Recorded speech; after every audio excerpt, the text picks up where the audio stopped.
Hiding in the shadows behind a thick section of pipe just outside of the doors to the bridge, she watches as they swing open, emitting a cacophony of brilliant and exotic flickering light so bright she could see naught but the dazzling reflections dancing across the armor of the two Astartes that emerge.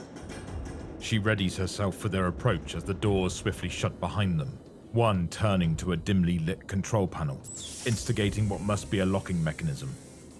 Instead of coming towards her, however, they each position themselves on respective sides of the massive double doors and level their bolt rifles into the darkness. Scanning. Guards, she realizes.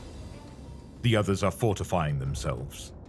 They're afraid, she thinks, as she probes the minds of those behind the doors, sweating and shaking as she does so. While this is no warband, these are Night Lords, and as such are likely more formidable than the already nearly unbreakable corrupted Astartes that guard them.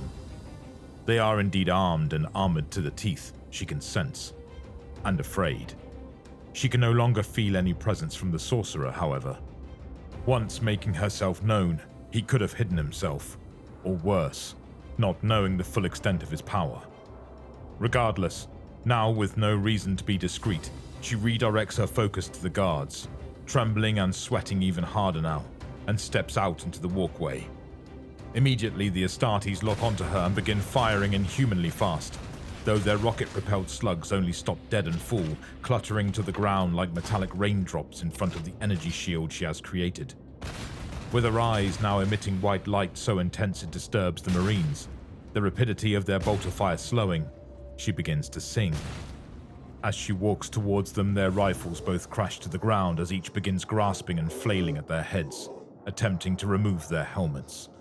For inside, eardrums are bursting, eyeballs are being pressure forced out of their sockets, and blood and brains are heated to boiling. They both slump over, twitching slightly as she approaches. She kneels to the ground to stabilize herself, catch her breath, and recover. They aren't coming out, and they've nowhere to run. Tossing both chainswords into the lap of the dead heretic Marine on her right, she stands, smiling at the door.